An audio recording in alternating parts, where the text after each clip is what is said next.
하나님의 약속은 반드시 성취된다라는 제목으로 하나님의 말씀 전하도록 하겠습니다. 지난 8월 9일 북한에서 2년 6개월 또 9일 동안 강제로 억류되어 있던 캐나다의 임현수 목사님께서 그토록 기다리던 가족의 품으로 돌아가셨다라는 그러한 기사를 보았습니다. 그가 북한으로부터 직접적으로 선고받은 것은 사형이었습니다. 그런데 캐나다 국적을 가진 사람이었기 때문에 사형을 내리지 못했고 종신노동 교화형이라는 것을 선고했죠. 종신노동 교화형이라는 것은 무기징역입니다. 그래서 일요일을 제외한 월요일부터 토요일까지 하루에 8시간씩 땅을 파고 거기다가 나무를 이렇게 심을 수 있는 그런 땅을 파는 것이 임현수 목사님께 주어진 일이었다라고 그러죠. 얼마나 힘든 시간을 보내셨을까요? 한번 생각해 보면 감히 상상이 되지 않습니다. 그 추운 겨울에도 어김없이 그 얼어버린 땅을 파야 했다라고 그래요. 8시간 동안. 그래서 땅이 잘 파지지가 않지 않습니까? 그 북한 또 얼마나 추위가 혹독합니까? 그래서 그것을 도끼로 파고 삽으로 파고 그러다 보면 몸에서는 땀이 나는데 이 발은 너무너무 추워서 발가락이 다 동상에 걸렸다는 거예요. 참 얼마나 힘든 시간을 보내셨을까 참 마음이 안타깝습니다. 그런데 임 목사님에 의하면요, 다른 그 육체적인 노동보다 더 힘들었던 거, 가장 힘들었던 것이 있는데 그것이 바로 외로움의 문제였다라고 합니다. 독방에서 지내면서요, 무엇보다도 이 고난이 언제 끝이 날까? 무기징역이잖아요. 이게 언제 끝이 날까? 거기에서 오는 어떤 절망함 그리고 그 막막함의 문제가 아마 그분을 더 힘들게 하지 않았을까라는 예상을 합니다. 생각해 보십시오. 육체적으로 아무리 힘들어도요, 어떤 기한이 정해지면 그래도 참을 수 있는 힘이 생깁니다. 소망이 있잖아요. 아무리 힘든 곳에서 군대 생활했다라고 그래도 국방부의 시계는 돌아간다, 이런 말 군인들이 많이 합니다. 머리 맞고 있어도 막 엄청 맞고 있어도 국방부 시계는 돌아간다. 시간이 지나면 제대한다는 거예요. 또 지금 죄를 져서 감옥에 있는 사람들이라 할지라도 무기징역이 아닌 이상이야 하루하루 카운트하면서 앞으로 10년 남았다 막 이런 식으로 해서 어떤 작은 소망이 생길 거 아니겠습니까? 그런데 임현수 목사님이 처했던 상황은 무기징역입니다. 종신노동 교화형. 죽을 때까지 노동하면서 무기징역살이를 하는 거예요. 그러니까 언제 끝날지 모르는 그 감옥살이를 하는 데 있어서 그 임 목사님에게 가장 큰 힘은 바로 하나님을 향한 신앙이었습니다. 좌절과 원망과 불신이 올라올 때마다 하나님께서는 그 대신에 용기와 기쁨과 감사를 주셨다고 그래요. 먼 미래를 살아갈 수 있는 힘이 아니라 당장 하루하루 살아갈 수 있는 그 힘을 주시는 하나님을 깊게 경험하는 시간이었다 고백하는 기사를 보았습니다. 이처럼 언제 이루어질지 모르는 것을 막연하게 기다리는 거 힘든 일이에요. 정말 쉽지 않은 일입니다. 비록 신앙이 있다라고 할지라도 믿음이 있다라고 할지라도 언제 이루어질지 모르는 것을 기다리는 거 참 어려운 일이에요. 오늘 본문의 이스라엘에게 있어서요, 이 땅의 약속 또 그 약속의 온전한 성취까지는 굉장히 오랜 시간이 걸렸습니다. 그래서 그 오랫동안 몇백 년이 지나는 그 약속이 언제 이루어질지도 모르는데 그 약속만을 붙잡고 살아간다라는 거 이스라엘 백성들에게도 쉽지 않은 시간이었을 거라는 거죠. 사실 이스라엘 백성에게 하나님께서 약속의 땅을 허락하신 것은 누구로부터 시작한 거 기억하시죠? 아브라함이에요. 아브라함에게, 이삭에게, 야곱에게, 그리고 모세에게, 여호수아에게 그 명령이 계속하며 계승되다가 드디어 오늘 본문에서야 비로소 가나안 땅의 정복과 분배까지 모든 것이 다 완료되는, 어떻게 보면 굉장히 역사적인 순간이고 감동적인 순간이 바로 오늘 본문이라고 말할 수 있습니다. 그래서 오늘의 장면을 통하여서 나타난 하나님의 성품은 무엇일까요? 우리가 또한 붙잡아야 할 하나님의 뜻은 무엇일까요? 오늘 말씀을 듣는 가운데 그 하나님 붙잡고 또 하루하루 살아갈 수 있는 힘을 얻으시는 귀한 은혜의 시간 되시기를 주님의 이름으로 간절히 축원합니다. 첫 번째로요, 우리가 깨닫는 하나님의 모습은 우리와의 약속을 반드시 지키시는 그 하나님의 모습을 우리가 발견하게 됩니다. 43절을 보십시오. 여호와께서 이스라엘의 조상들에게 맹세하사 주리라 하신 온 땅을 이와 같이 이스라엘에게 다 주셨으므로 그들이 그것을 차지하여 거기에 거주하였으니.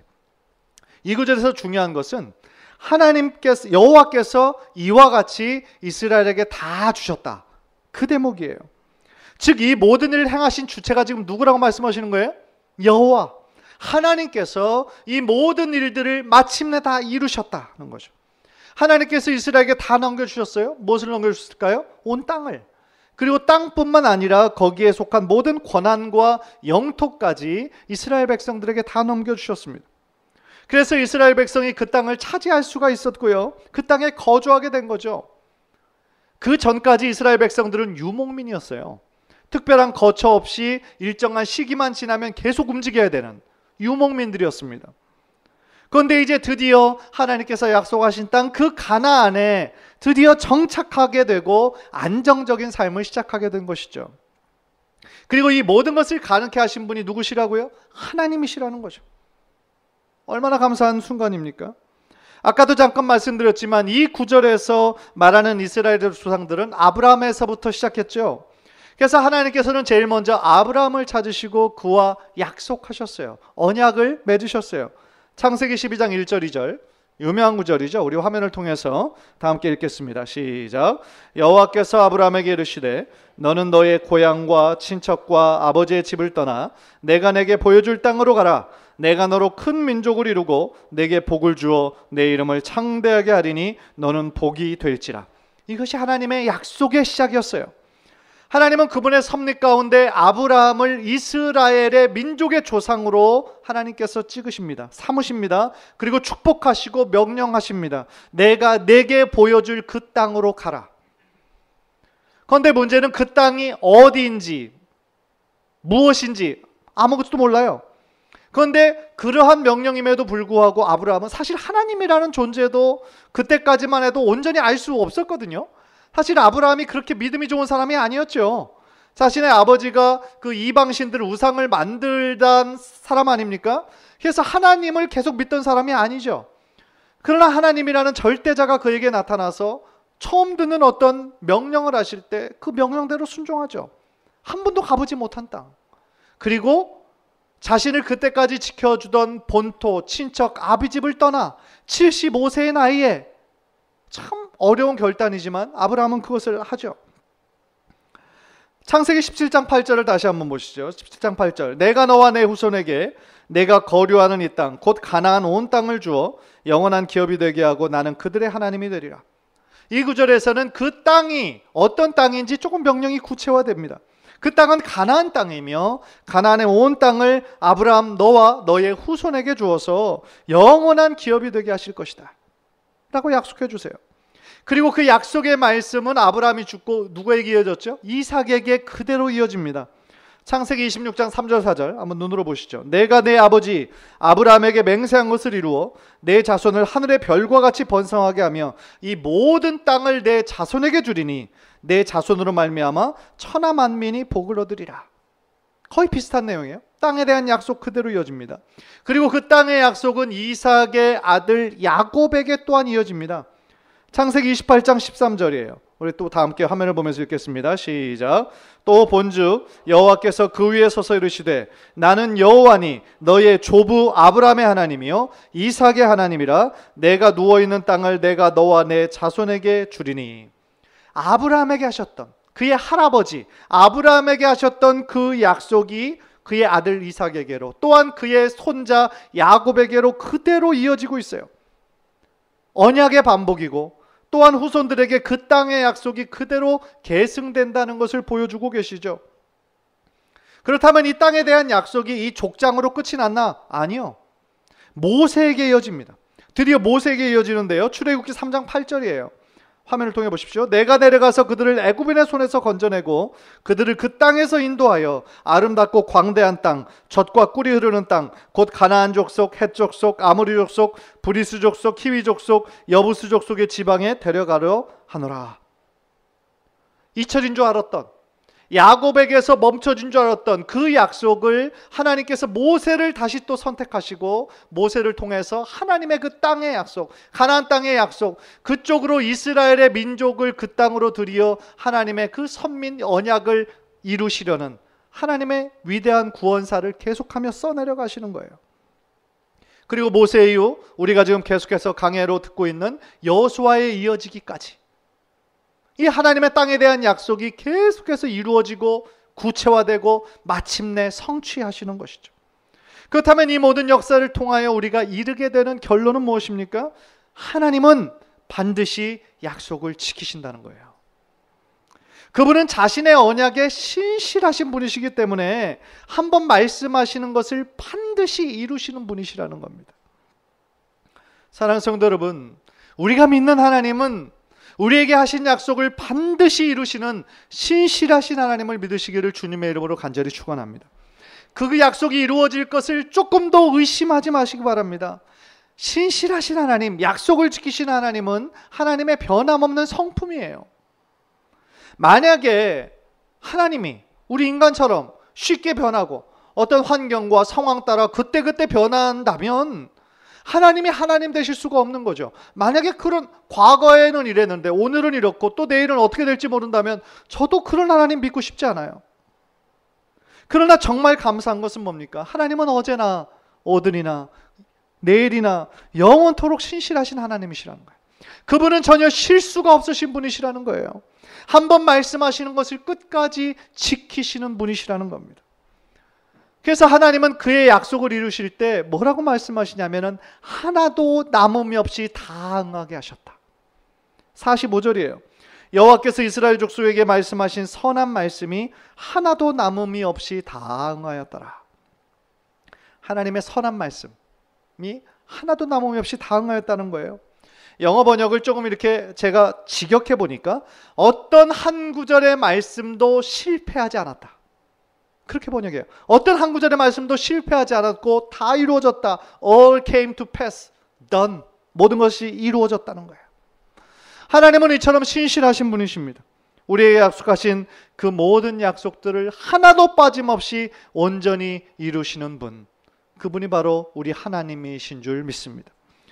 그래서 우리 신실하신 하나님은 참 좋으신 하나님이세요. 그리고 참 멋지신 분이세요. 신명기 7장 9절 우리 한번 화면을 통해 다 함께 읽겠습니다. 시작. 그런즉 너는 알라 오직 내 하나님 여호와는 하나님이시요 신실하신 하나님이시라. 아멘. 따라서 우리는 이 사실을 의심하지 말고 굳게 믿고요. 때로는 하나님의 약속이 좀 오래 걸리는 것이 있어요. 좀 더디 걸리는 것이 있어요. 어떤 경우는 눈에 보이는 것이 전혀 없어요. 귀에 들리는 것도 전혀 없다고 할지라도 낙심하지 말고 믿음과 인내로서 기다리면 하나님의 때에 하나님의 방법으로 반드시 이루실 줄 믿습니다. 한번 따라해 보십시다. 하나님은 반드시 이루신다. 하나님은 반드시 이루신다. 이사야서 40장 8절 우리 한번 화면을 통해서 다 함께 읽겠습니다. 시작. 풀은 마르고 꽃은 시드나 우리 하나님의 말씀은 영원히 서리라 하라. 아멘. 시간이 지나면 모든 것들이 다 변하고 풀은 마르고 꽃은 시들지만 우리 하나님의 영원한 말씀은 영원히 서게 될 줄 믿습니다. 하나님께서는 우리를 하나님의 자녀 삼아주셨고 또한 언약 백성 삼아주셨어요. 우리에게 약속하시고 그 하나님께서 우리의 하나님이 되시고 또한 우리는 하나님의 백성이 되신다라는 거죠. 따라서 하나님께서는 아브라함, 이삭, 야곱, 모세, 여호수아에게만 약속을 주신 것이 아니라 오늘날 우리들 모두에게도 하나님의 선하신 약속을 해주시는 분이시죠. 우리를 영원히 떠나지 않고 함께 하시겠다라고 말씀하신 임마누엘의 약속. 마태복음 28장 20절에 나오죠. 또한 우리 모든 믿는 자들을 천국으로 들으시겠다라고 하신 약속. 그리고 계시록 마지막 장에 나온 것처럼 내가 진실로 진실로 속히 오리라 말씀하신 재림의 약속까지 우리들 모두에게 하신 말씀이라는 거죠. 따라서 우리는 그 성경에 나온 모든 언약의 말씀들이 과거에 누구 한 개인에게 한 말씀이 아니라 바로 오늘날 나에게 하시는 말씀으로 우리가 믿고 그 말씀을 붙잡고 지키면 그 언약의 하나님께서 바로 여러분에게도 동일하게 역사하실 줄 믿습니다. 찬송가 주의 약속하신 말씀 위에서의 가사를 어제 한번 곰곰이 살펴보니까요, 우리가 신실하신 하나님을 믿으면 어떻게 살아야 하는지를 아주 구체적으로 가르쳐주고 있더라고요. 그것은 바로 어떤 삶을 살아야 됩니까? 주님의 약속하신 말씀 위에 굳게 서서 살아야 된다는 거예요. 때때로 세상의 염려, 걱정 몰려올 때 있죠. 그러나 그때 어떻게 살아야 돼요? 말씀으로 힘써 싸워 이기라는 거예요. 그리고 언제나 성령의 인도하시는 대로 행해야 된다. 그 찬송가에 너무나 구체적으로 나와 있더라고요. 간절히 바라기는 그 찬송가의 가사처럼 언제나 주님의 약속 위에 굳게 서서 반드시 이루실 하나님의 약속을 바라보며 끝까지 하나님을 신뢰하는 우리 귀한 성도님들 모두 되시기를 주님의 이름으로 간절히 축원합니다. 두 번째로 우리는요, 하나님의 어떤 성품을 발견하냐면 우리들에게 안식을 주시는 하나님의 모습을 발견하게 됩니다. 44절을 보십시오. 여호와께서 그들의 주위에 안식을 주셨으되 그 조상들에게 맹세하신 대로 하였으므로 그들의 모든 원수들 중에 그들과 맞선 자가 하나도 없었으니 이는 여호와께서 그들의 모든 원수들을 그들의 손에 넘겨주셨음이니라. 하나님께서 이스라엘 백성들에게 무엇을 주셨어요? 안식을 주셨어요. 그 안식을 영어 성경으로 보니까 rest, 쉼, 안식 그렇게 번역을 했어요. 맞는 말이에요. 안식을 주셨다라는 원어를 보니까요, 쉬다, 만족시키다, 평화를 가져오다 그런 뜻이 있습니다. 즉 하나님께서 그분의 언약의 성취로 말미암아 그 이스라엘 백성들에게 승리와 안전과 평화를 주셨다라는 거예요. 사실 이런 안식도 하나님께서 이미 약속하신 거예요. 그 전에 신명기 12장 10절을 한번 눈으로 보십시오.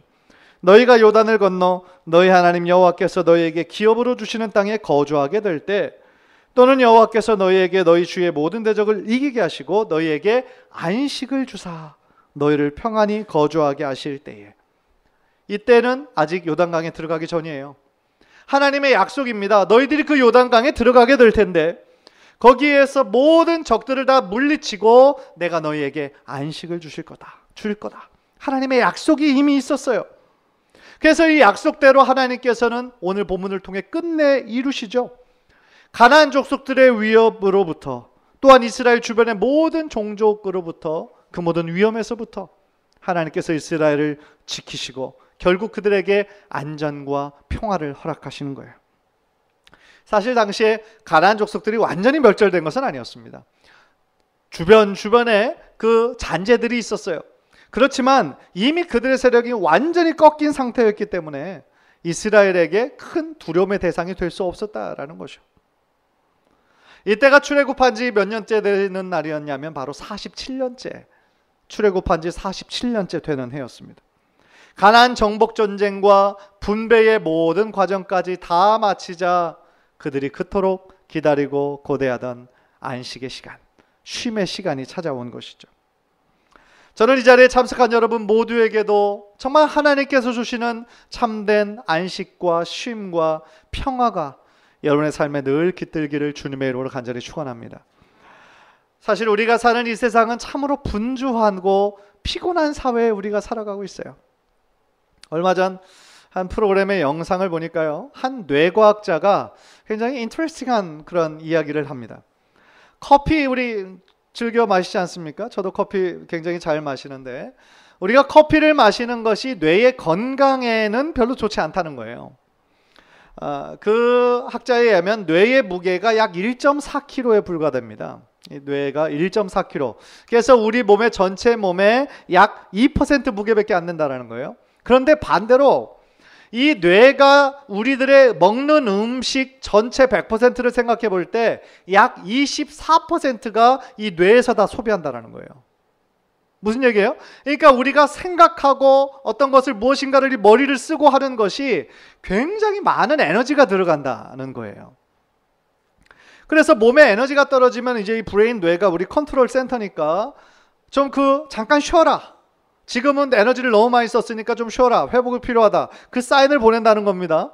그래서 그 어떤 팔을 내미냐면은 아데노신이라는 물질을 배출을 하는데, 그런데 커피에 들어있는 카페인이 이 아데노신이라는 물질을 억제한다는 거예요. 커피를 마시면 카페인이 그 아데노신, 뇌에서 좀 쉬어라, 너 지금 몸이 피곤하다 라고 하는 그거를 막는다는 거예요, 카페인이. 그래서 카페인을 먹으면, 커피를 마시면 이 뇌가 속는다는 거죠. 뭐라고 그러냐면 마치 에너지가 계속하며 있는 것처럼. 실제로는 우리 몸에 지금 에너지가 빠져서 쉬어야 되는데 마치 에너지가 있는 것처럼, 힘이 있는 것처럼 착각하게 만든다라는 거예요. 따라서 우리가 아침이든지 혹은 점심을 먹고 나서든지 우리가 커피를 꼭 마셔야 되는 분 계시잖아요. 아침에 일어나서 커피를 한 잔 안 마시면 막 정신을 못 차리고, 저도 그 중에 하나거든요. 커피가 있어야 이 정신이 나는 것 같아요. 그러니까 그 학자가 뭐라고 표현하냐면, 한국이나, 이제 그 사람은 이제 한국에 사는 사람이니까, 한국 사회에 이 커피, 이 카페가 그렇게 많이 있고 잘 되는 이유 중에 하나가 뭐냐면, 바로 이 한국 사회가 피곤한 사회다. 피로의 사회다라는 거예요. 피로의 사회. 그래서 그거를 얘기를 들은 뭐 주변의 모든 스태프들이 다 포함해서 막 너무 공감했다라고 그래요. 맞아. 그렇지 않습니까? 사실 뭐 우리 굳이 뇌과학자의 그런 과학적인 의견을 우리가 듣지 않다고 해도 우리 모두 이 피곤한 사회에 살고 있다라는 우리 너무너무 잘 알아요. 뭐 우리들 중에서도 피곤해. 오늘 진짜 피곤하네. I'm so tired. 그 입에 붓고 이렇게 사시는 분 많이 있잖아요. 그죠? 저도 그 중에 하나예요. 오늘 진짜 피곤하네. 그런 얘기 우리가 주로 한다는 거죠. 그 이야기는 뭐예요? 우리들에게 진정한 쉼과 안식이 필요하다는 거예요. 그러나 우리가 그토록 바라는 참된 쉼과 안식은요, 뭐 잠깐 쉬었다고 얻어지는 게 아니죠. 또 어떤 사람들이 얘기하는 것처럼 돈을 많이 벌어가지고 그러면 조금 여유 있어지면 참된 쉼과 안식이 올 거야, 그렇게 예상하지만 정말 그럴까요? 어떤 높은 지위에 올라가면 정말 진정한 쉼과 안식이 오는 걸까요? 뭐 요즘 한참 유행하는 요가, 뭐 정신 수련원, 뭐 그런 것처럼 요가하면 진정한 마음의 평화를 얻을 수 있을까요? 아니에요. 그런 거는 다 가짜예요. 본질이 아닌 어떤 허상에 불과해요. 일시적인 만족감, 일시적인 성취감은 주겠죠, 물론. 그러나 그것은 시간이 지나면 금방 사라져버리는 거죠. 우리 인생의 참된 쉼과 안식은 오직 예수 그리스도 안에 있음을 믿으시기를 바랍니다. 마태복음 11장 28절을 우리 한번 다 함께 화면을 통해 보겠습니다. 시작. 수고하고 무거운 짐진 자들아 다 내게로 오라. 내가 너희를 쉬게 하리라. 수고하고 무거운 모든 자들아, 요즘 말로 하면 피곤해 쩌든 자들아, 다 내게로 오라. 내가 너희를 쉬게 하리라. 혹시 여러분 중에 여러 가지 일로 많이 지치고 힘든 상황에 있는 분 계십니까? 어떤 쉽지 않은 상황으로 인해서 좀 너무 낙심이 되고 절망 가운데 계신 분이 있습니까? 예수님께로 나오십시오. 예수님께 나아갈 때에 예수님의 그 십자가의 그늘 밑에서 참된 안식과 쉼을 얻게 될 줄 믿습니다. 참회록을 쓴 어거스틴도 비슷한 고백을 했어요. 지난번에도 한번 제가 소개를 했지만 어거스틴은 뭐라고 얘기했냐면, 자신의 영혼이 하나님을 발견하기 전까지는 쉼을 얻을 수가 없었다, 그렇게 고백했어요. 그 얘기는 뭡니까? 참된 쉼은 어떤 세상에서도 얻을 수 있는 것이 아니라 오직 하나님 안에서만 발견할 수 있다는 거예요. 그래서 그것을 발견하지 못한 세상 사람들은요, 참된 쉼이 없다는 거예요. 그들의 삶에 참된 만족이 없다는 거예요. 끊임없이 무엇인가를 추구하고 앞을 향해 열심히 달려가지만 그것에서 오는 참된 영혼의 쉼은 없다는 거예요. 사랑하는 성도 여러분, 하나님께서는 여러분에게 진정한 쉼과 안식을 주시는 분이십니다. 혹시 이 시간 주님의 평안과 주님의 안식을 구하는 분이 계시다면 진실한 마음으로 주님 앞에 나와 솔직한 마음으로 주님의 평안이 내게 필요합니다.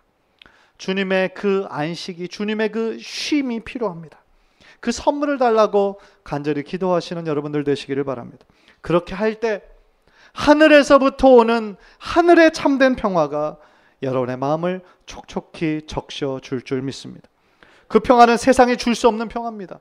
세상이 알 수도 없고 세상이 이해할 수도 없는 거예요. 왜냐하면 그것은 환경과 상황을 뛰어넘는 평화이기 때문에 그래요.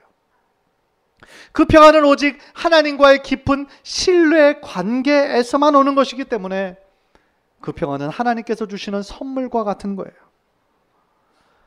제일 처음 말씀드렸던 그 임현수 목사님의 경우도 그런 힘든 상황 속에서도 소망과 용기를 잃어버리지 않았던 이유, 바로 하나님을 향한 깊은 신뢰였다라고 저는 어렵지 않게 예상할 수 있습니다. 처음 감금될 때부터 독방 생활을 했다고 그래요. 그리고 감옥 생활 1년이 지나서야 그제서야 성경을 받았다라고 그래요. 그래서 임 목사님은 매일같이 힘든 노동을 다 마치고 저녁에 성경을 정독했다라고 합니다. 그리고 주일날이 되면, 그래도 주일날 하루 딱 노동하는 시간이 없기 때문에 아침 7시에부터 서너 시간 계속 찬송을 했다고 해요.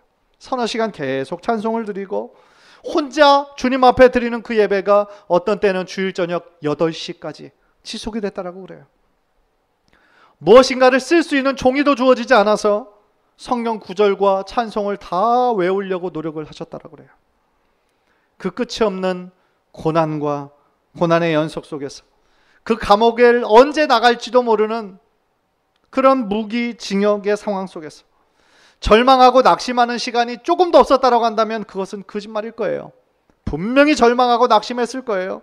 그러나 그 부정적인 생각들이 하루 이상 지속된 것이 없다라고 고백하는 것을 보면 그것이야말로 진정한 기적이 아니겠는가라는 생각을 해봅니다.